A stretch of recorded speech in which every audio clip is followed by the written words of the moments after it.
ndinoswera ndichiona kuti nyaya dziri kufamba sei. Ndinayo nyaya ndiri kufambira zukuru yandoda kunyatsonzwisisa kuti zviri kufamba sei. Nyaya yaTatelicious Mhosva TV naBaba Harare anditi so vazukuru ndinavazukuru vangu panapa vanokomenta ndoda kutendai nekukomenta nekulaika anditi malike enyu nemacomments akatikoshera anditi so ndichida kuti big shout out kune muzukuru wangu anonzi iye Primrose Salika.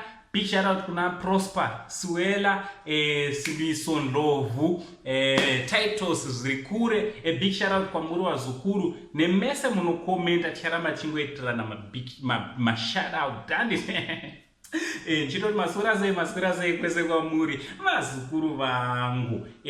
Usati wasubscribe chisubscribe wonyorawo comment wobva walaika nekushare nehama neshamwari. Right, masitiri social media imandirasora nchiona nyaya dziri kufamba sei. Right, Tatelicious munoziva kuti ane vakamugara asi munhurume ake asi akagarwa nevechidzimai anditi ndataura zvakanaka ipapo. Mhosva TV kune vasingamuziva ande kuFacebook tinotsvaga akanzi Mhosva TV.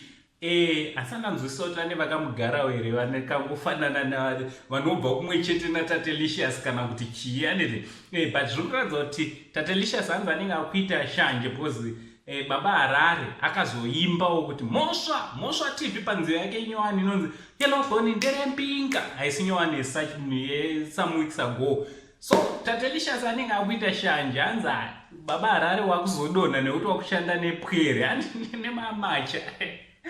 Vazukuru, imi ndimunoziva Mhosva TV. Tingati Mhosva TV iyamacha here mugame iyi. Anditi tinoona kuFacebook page raMhosva TV motoudzawo kuti munofungei nemavideos aMhosva TV. Anditi nezviri kutaurwawo naTatelicious according to source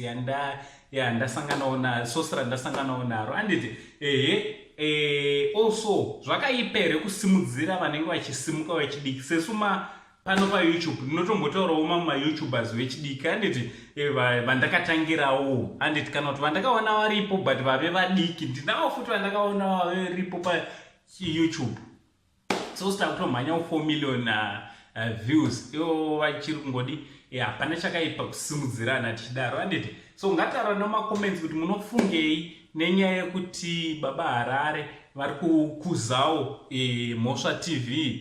Tatelicious onziwo anenge ari kuti Baba Harare ukashanda nepwere unowira pasi.